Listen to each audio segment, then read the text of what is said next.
ಪ್ರಿಯರೇ, ಇಂದು ನಾವು ಪಂಚಶತಮ ಹಬ್ಬದ ದಿನವನ್ನ ಕೊಂಡಾಡ್ಲಿಕ್ಕಾಗಿ ನಾವೆಲ್ಲರೂ ಕೂಡ ಸಿದ್ಧರಾಗ್ತಾ ಇದ್ದೀವಿ. ಈ ಸಿದ್ಧರಾಗುವಾಗ ಯೇಸು ಸ್ವಾಮಿ ನಮಗೋಸ್ಕರ ಸಾಯುವಂತ ಆ ಒಂದು ಇಂದಿನ ದಿನ ಏನಾಯಿತು ಎಂಬುದಾಗಿ ನಾವು ನೋಡುವಾಗ, ಗೆಸ್ತಮನೆ ತೋಪಿನಲ್ಲಿ ಯೇಸು ಸ್ವಾಮಿ ಪ್ರಾರ್ಥನೆಗಾಗಿ ಹೋಗುವುದನ್ನು ನಾವು ನೋಡ್ತೇವೆ. ಮಾರ್ಕನ ಶುಭ ಸಂದೇಶ 14ನೇ ಅಧ್ಯಾಯದಲ್ಲಿ ನಾವು ನೋಡುವಾಗ 32ನೇ ವಚನ, ತರುವಾಯ ಅವರೆಲ್ಲರೂ ಗೆಸ್ತಮನೆ ಎಂಬ ತೋಪಿಗೆ ಬಂದರು. ಯೇಸು ಸ್ವಾಮಿ ತಮ್ಮ ಶಿಷ್ಯರಿಗೆ, ನಾನು ಪ್ರಾರ್ಥನೆ ಮಾಡಿ ಬರುವವರೆಗೂ ನೀವು ಇಲ್ಲೇ ಕುಳಿತಿರಿ ಎಂದು ಹೇಳಿ ಪೇತ್ರ, ಯಾಕೋಬ ಮತ್ತು ಯೋಹಾನರನ್ನು ಮಾತ್ರ ತಮ್ಮ ಜೊತೆಯಲ್ಲಿ ಕರೆದುಕೊಂಡು ಮುಂದಕ್ಕೆ ಹೋದರು. ಯೇಸು ಸ್ವಾಮಿ ಆ ಗೆಸ್ತಮನೆ ತೋಪಿಗೆ ಪ್ರಾರ್ಥನೆ ಮಾಡ್ಲಿಕ್ಕಾಗಿ ತಮ್ಮ 12 ಜನ ಶಿಷ್ಯರನ್ನ ಕೂಡ ಕರೆದುಕೊಂಡು ಹೋದ್ರು. ಅದರಲ್ಲಿ 12 ಜನರು ಕೂಡ ಇದ್ರು. ಕರ್ಕೊಂಡು ಹೋಗಿ 12 ಜನರಿಗೆ ಯೇಸು ಸ್ವಾಮಿ ಹೇಳ್ತಾರೆ, ನೀವೆಲ್ಲರೂ ಕೂಡ ಇಲ್ಲೇ ಇರಿ, ಎಲ್ಲೂ ಹೋಗ್ಬೇಡ್ರಿ, ಇಲ್ಲೇ ಇರಿ, ನಾನು ಪ್ರಾರ್ಥನೆ ಮಾಡಿ ಬರ್ತೀನಿ ಅಂತ ಹೇಳ್ಬಿಟ್ಟು ಯೇಸು ಸ್ವಾಮಿ 3 ಜನ ವ್ಯಕ್ತಿಗಳನ್ನ, ಪೇತ್ರ, ಯವ್ವಾನ, ಯಾಕೋಬ, ಈ 3 ವ್ಯಕ್ತಿಗಳನ್ನ ದೇವರು ತಮ್ಮ ಜೊತೆಯಲ್ಲಿ ಕರ್ಕೊಂಡು ಹೋಗ್ತಾರೆ. ಆ ಒಂದು ಗೆಸ್ತಮನೆ ಬಾಗಿಲಲ್ಲಿ, ಆ ಎಂಟ್ರೆನ್ಸ್ ಅಲ್ಲಿ ಆ 12 ಜನರೊಂದಿಗೆ ಮಾತನಾಡಿದಂತೆ ಯೇಸು ಸ್ವಾಮಿ 9 ಜನರನ್ನ ಅಲ್ಲೇ ಬಿಟ್ಟು ಇನ್ನು 3 ಜನರನ್ನ, ಯಾಕೋಬ, ಯವ್ವಾನ, ಪೇತ್ರ, ಈ 3 ಜನರನ್ನ ಕರ್ಕೊಂಡು ಅವರು ಗೆಸ್ತಮನೆ ತೋಪಿನೊಳಗಡೆ ಹೋಗ್ತಾರೆ. ಹೋದಂತ ಸಂದರ್ಭದಲ್ಲಿ ಅವರು ತೋಪಿಗೆ ಹೋದ ಮೇಲೆ ಯೇಸು ಸ್ವಾಮಿ ಆ 3 ಜನರಿಗೆ ಒಂದು ಮಾತನ್ನ ಹೇಳ್ತಾರೆ. ಏನು ಅಂತ ಹೇಳಿದ್ರೆ, ಅಲ್ಲಿ ಅತೀವ ದುಃಖದಿಂದ ಚಿಂತಾಕ್ರಾಂತರಾಗಿ ನನ್ನ ಮನೋವೇದನೆ ಪ್ರಾಣ ಹಿಂಡುವಷ್ಟು ತೀವ್ರವಾಗಿದೆ, ನೀವು ಇಲ್ಲೇ ಇದ್ದು ಎಚ್ಚರವಾಗಿರಿ ಎಂದರು. 3 ಜನ ವ್ಯಕ್ತಿಗಳಿಗೆ ಯೇಸು ಸ್ವಾಮಿ ಹೇಳಿದ್ದು, ಎಚ್ಚರವಾಗಿರಿ. ಪೇತ್ರ, ಯವ್ವಾನ, ಯಾಕೋಬ, ಈ 3 ಜನರನ್ನ ತನ್ನ ಜೊತೆಯಲ್ಲೇ ಕರ್ಕೊಂಡು ಹೋದಂತ ಯೇಸು ಸ್ವಾಮಿ ಅವರು ಪ್ರಾರ್ಥನೆ ಮಾಡ್ಲಿಕ್ಕೆ ಸ್ವಲ್ಪ ಹಿಂದೆ ಅಲ್ಲಿ ಹೇಳ್ತಾರೆ, ನೀವು ಇಲ್ಲೇ ಇದ್ಕೊಂಡು ನಾನು ಅಲ್ಲಿ ಹೋಗಿ ಪ್ರಾರ್ಥನೆ ಮಾಡ್ತೀನಿ, ನೀವು ಎಚ್ಚರವಾಗಿರಿ, ನಾನು ಏನ್ ಪ್ರಾರ್ಥನೆ ಮಾಡ್ತಾ ಇದ್ದೀನಿ ಅಂತ ಹೇಳಿ ನೀವು ಕೇಳಿಸ್ಕೊಳ್ಳಿ, ನಾನು ಹೇಗೆ ಪ್ರಾರ್ಥನೆ ಮಾಡ್ತಾ ಇದ್ದೀನಿ ಅಂತ ಹೇಳಿ ನೀವು ಕಲೀರಿ. ಒಂದು ಕಾರಣ ಕಲಿಸುವಿಕೆ, ಇನ್ನೊಂದು ಹೇಗೆ ಯೇಸು ಸ್ವಾಮಿ ಪ್ರಾರ್ಥನೆ ಮಾಡ್ತಾರೆ, ಯಾರಿಗಾಗಿ ಪ್ರಾರ್ಥನೆ ಮಾಡ್ತಾರೆ ಅಂತೇಳಿ ಇವ್ರು ಕೇಳಿಸ್ಕೋಬೇಕಾಗಿತ್ತು. ಇವತ್ತು ನಾವು ಗೆಸ್ತಮನೆ ತೋಪಿನಲ್ಲಿ ಯೇಸು ಸ್ವಾಮಿ ಪ್ರಾರ್ಥನೆ ಮಾಡಿದ್ರು ಅಂತ ಹೇಳಿದ್ರೆ ನಾವೆಲ್ಲ ಅಂದ್ಕೋತೀವಿ, ಯೇಸು ಸ್ವಾಮಿ ಏನ್ ಪ್ರಾರ್ಥನೆ ಮಾಡಿದ್ರು ಅಂದ್ರೆ, ಯೇಸು ಸ್ವಾಮಿಗೆ ಮುಂದೆ ಬರುವಂತ ಕಷ್ಟ, ವೇದನೆ, ಯೇಸು ಸ್ವಾಮಿನ ಹಿಡಿದು ಬಿಡ್ತಾರೆ, ಚಾಟಿಗಳಿಂದ ಹೊಡಿತಾರೆ, ಕೊರಡೆಗಳಿಂದ ಹೊಡಿತಾರೆ, ಬಟ್ಟೆ ಬಿಚ್ಚಿ ಅವಮಾನ ಪಡ್ತಾರೆ, ಮುಳ್ಳಿನ ಕಿರೀಟ ತೊಡಿಸ್ತಾರೆ, ಅವರನ್ನ ಕಲ್ವಾರಿಯ ತನಕ ಜೆರುಸಲೇಮಿಂದ ಕಲ್ವಾರಿಯ ತನಕ ಶಿಲುಬೆಯನ್ನ ಒರೆಸಿ ಅವರನ್ನ ಚಡಿಯೇಟುಗಳಿಂದ ಹೊಡೆದುಕೊಂಡು ಕರ್ಕೊಂಡು ಹೋಗ್ತಾರೆ, ಅವರನ್ನ 3 ಆಣೆಗಳಲ್ಲಿ ಶಿಲುಬೆಯಲ್ಲಿ ನೇತಾಕ್ತಾರೆ. ಇದೆಲ್ಲ ಯೇಸು ಸ್ವಾಮಿ ನೆನೆಸ್ಕೊಂಡ್ರು, ಎಲ್ಲ ಕೂಡ ಪಿಕ್ಚರ್ ತರ ಬಂತು ಅವರ ಮುಂದೆ. ಅದಕ್ಕೋಸ್ಕರ ಅದೆಲ್ಲ ನೆನೆಸಿ ಯೇಸು ಸ್ವಾಮಿ ಪ್ರಾರ್ಥನೆ ಮಾಡಿದ್ರು ಅಂತೇಳಿ ನಾವು ತಿಳ್ಕೊಂಡಿದೀವಿ. Praise the Lord, hallelujah.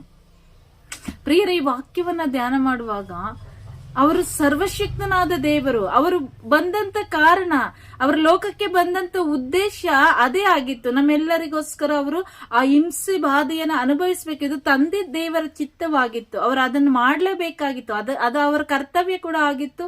ಮತ್ತೆ ಅವರು ಅದಕ್ಕಾಗಿಯೇ ಮೀಸಲಾಗಿದ್ದವರು, ಅದಕ್ಕಾಗಿಯೇ ತಂದೆಯಾದ ದೇವರು ನಮ್ಮನ್ನ ಯೇಸು ಸ್ವಾಮಿಯನ್ನ ಈ ಲೋಕಕ್ಕೆ ಕಳಿಸಿಕೊಟ್ಟಿದ್ದು. ಇದು ನಮ್ಗೆ ಚೆನ್ನಾಗಿ ಗೊತ್ತು. ಇದನ್ನ ಕುರಿತು ಯೇಸು ಸ್ವಾಮಿ ಪ್ರಾರ್ಥನೆ ಮಾಡುವಂತ ಪ್ರಮೇಯ ಇರಲಿಲ್ಲ, ಅವಶ್ಯಕತೆ ಇರಲಿಲ್ಲ. ಯೇಸು ಅದಕ್ಕೋಸ್ಕರ ಪ್ರಾರ್ಥನೆ ಮಾಡಿದ್ರು ಅಂತೇಳಿ ನಾವು ತಿಳ್ಕೊತೀವಿ. ಇಲ್ಲಿ ಯೇಸು ಸ್ವಾಮಿ 3 ಜನ ಶಿಷ್ಯರನ್ನ ಪ್ರತ್ಯೇಕವಾಗಿ ಕರ್ಕೊಂಡು ಹೋಗ್ತಾರೆ. ಕರ್ಕೊಂಡೋಗಿ ಅಲ್ಲಿ ನಿಲ್ಸಿ ಅವರು ಯೇಸು ತನ್ನ ನೋವನ್ನ ಅವ್ರ ಹತ್ರ ಹೇಳ್ಕೊತಾರೆ. ನೋಡ್ರಪ್ಪ, ನನ್ಗೆ ಅತೀವ ದುಃಖ ಆಗಿದೆ, ಪ್ರಾಣ ಹಿಂಡುವಷ್ಟು ಅದು ನನಗೆ ವೇದನೆಯನ್ನ ಕೊಡ್ತಾ ಇದೆ, ಅದರಿಂದ ನಾನು ಹೋಗಿ ಅಲ್ಲಿ ಪ್ರಾರ್ಥನೆ ಮಾಡ್ತೀನಿ, ನೀವು ಇಲ್ಲಿ ಎಚ್ಚರವಾಗಿರ್ರಿ, ಪ್ರಾರ್ಥನೆ ಮಾಡ್ರಿ ಅಂತ ಕೂಡ ಯೇಸು ಸ್ವಾಮಿ ಅವರಿಗೆ ಹೇಳಲಿಲ್ಲ, ನೀವು ಎಚ್ಚರವಾಗಿರಿ ಅಂತ ಹೇಳಿದ್ರು.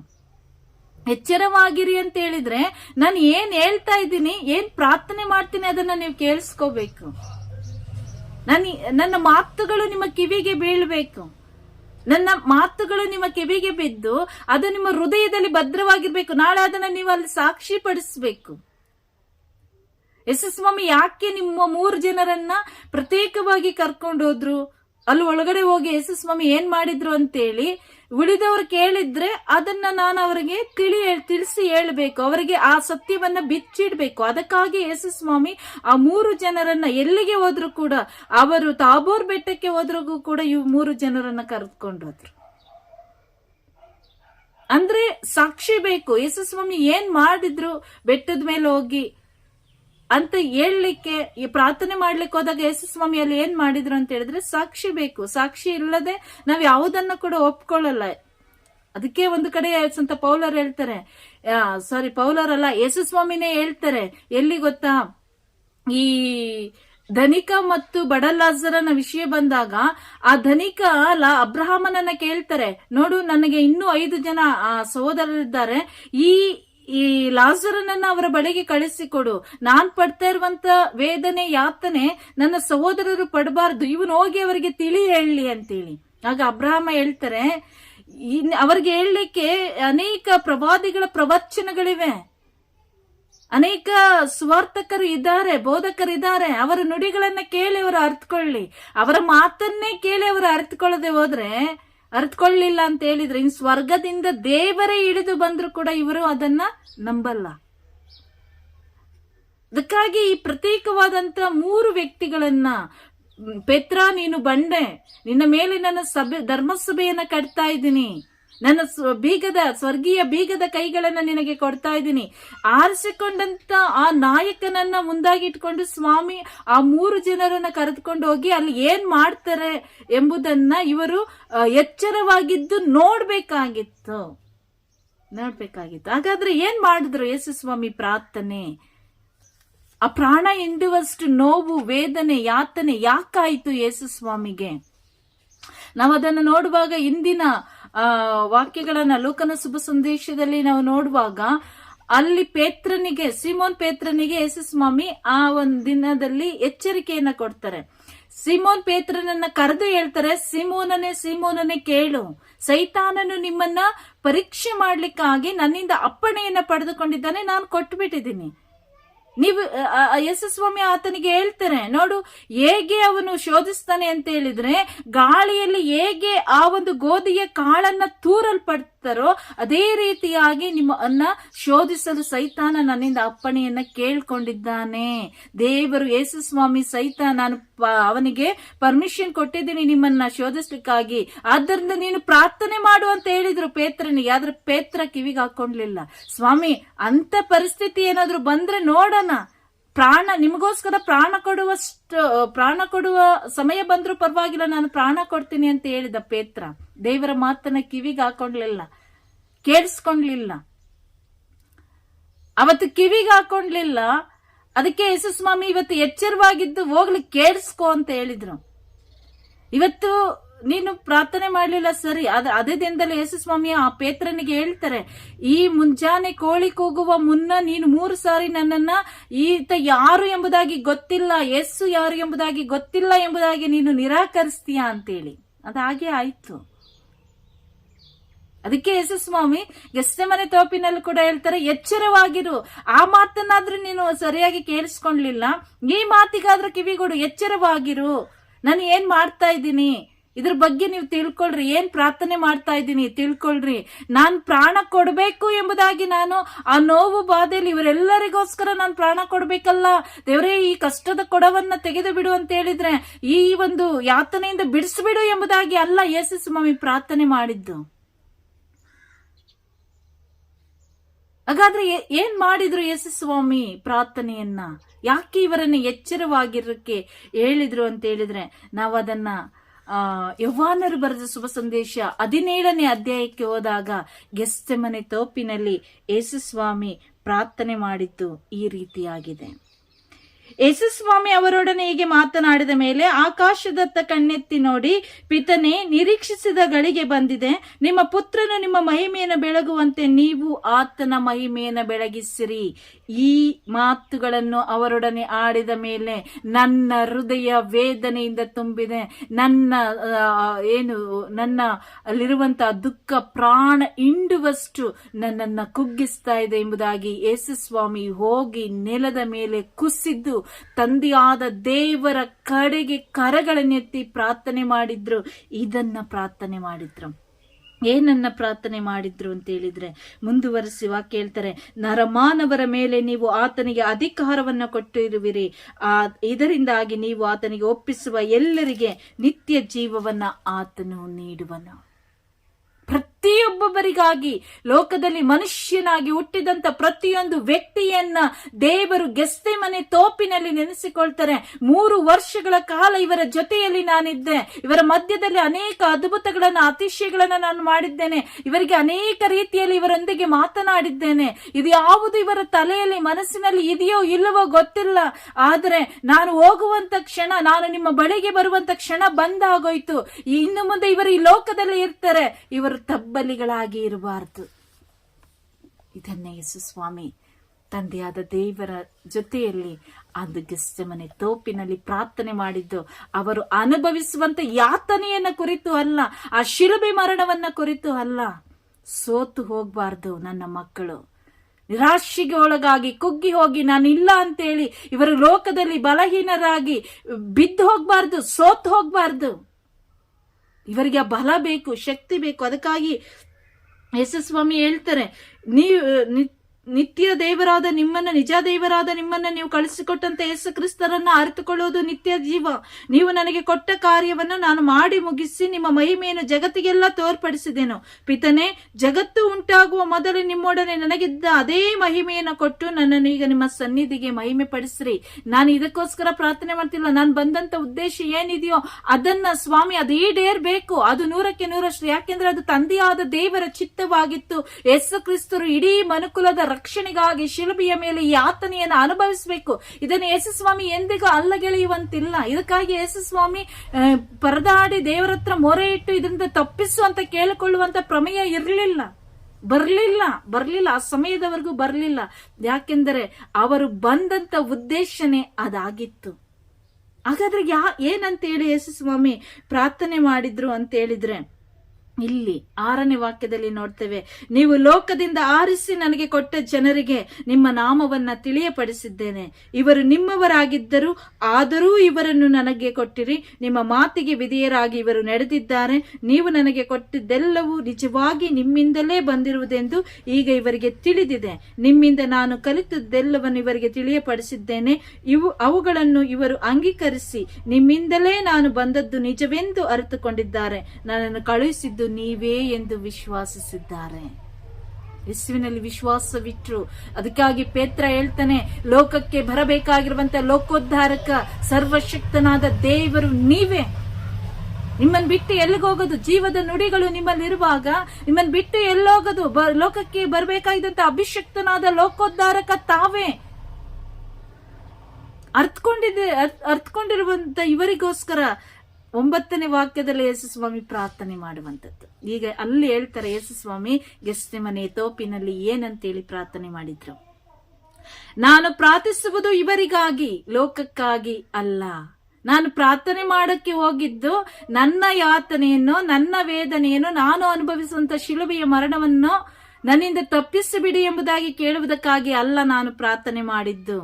ನೀವು ನನಗೆ ಕೊಟ್ಟಿರುವವರಿಗಾಗಿ ನಾನು ಪ್ರಾರ್ಥನೆ ಮಾಡ್ತಾ ಇದ್ದೇನೆ. ಗೆತ್ಸೆಮನೆ ತೋಪಿನ ಪ್ರಾರ್ಥನೆ, ನಿಜವಾದ ಪ್ರಾರ್ಥನೆ.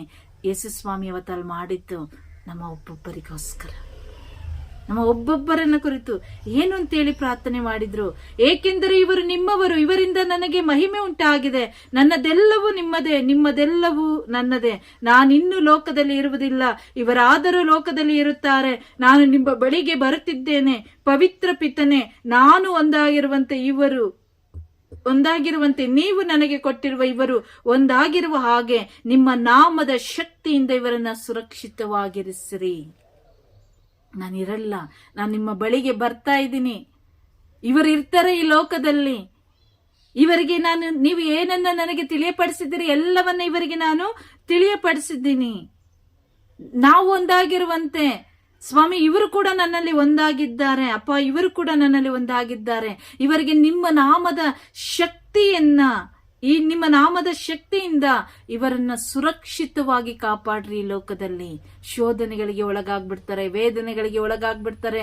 ಯೇಸುವೆ ತಂದೆ, ಅಪ್ಪ, ಇವರು ನನ್ನ ನಾಮದ ಶಕ್ತಿಯನ್ನ ಅರ್ಥಕೊಂಡಿದ್ದಾರೆ, ಇದರಿಂದ ಅಗಲಿ ಹೋಗ್ಬಾರ್ದು. ಇವರಿಗೆ ಬೇಕಾದಂತ ಶಕ್ತಿಯನ್ನ ಕೊಡ್ರಿ, ಪರಿಶುದ್ಧಾತ್ಮನ ಶಕ್ತಿಗಾಗಿ. ಪ್ರಭು ಯೇಸು ಅಂದು ಗೆಸ್ತಮನೆ ತೋಪಿನಲ್ಲಿ ಬಲಹೀನ ಮಕ್ಕಳಾಗಿರುವಂತ ನಮ್ಮನ್ನ ತಂದೆಯಾದ ದೇವರ ಕರಗಳಲ್ಲಿ ಒಪ್ಪಿಸಿಕೊಟ್ಟು ಪ್ರಾರ್ಥನೆ ಮಾಡಿದ್ರು. 12ನೇ ವಾಕ್ಯ, ನಾನು ಇವರೊಡನೆ ಇದ್ದಾಗ ಇವರನ್ನ ಕಾಪಾಡಿದ್ದೆನು, ನೀವಿತ್ತ ಇವರನ್ನು ನಿಮ್ಮ ನಾಮದ ಶಕ್ತಿಯಿಂದ ಸುರಕ್ಷಿತವಾಗಿ ನೋಡಿಕೊಂಡು ಬಂದೆನು. ಪವಿತ್ರ ಗ್ರಂಥದ ಮಾತು ನೆರವೇರುವಂತೆ ವಿನಾಶಕ್ಕೆ ಗುರಿಯಾಗಬೇಕಿದ್ದ ಒಬ್ಬನನ್ನು ಬಿಟ್ಟರೆ ಇವರಲ್ಲಿ ಬೇರೆ ಯಾರು ನಾಶವಾಗಲಿಲ್ಲ. ದೇವರ ಚಿತ್ತ. ಯೇಸು ಸ್ವಾಮಿ ಹೇಳ್ತಾರೆ, ಇವರನ್ನ ನಾನು ಸುರಕ್ಷಿತವಾಗಿ ಕಾಪಾಡ್ಕೊಂಡ್ ಬಂದಿದ್ದೀನಿ. ಇವತ್ತು ನಾನು ನಿಮ್ಮ ಬಳಿಗೆ ಬರ್ತಾ ಇದ್ದೀನಿ.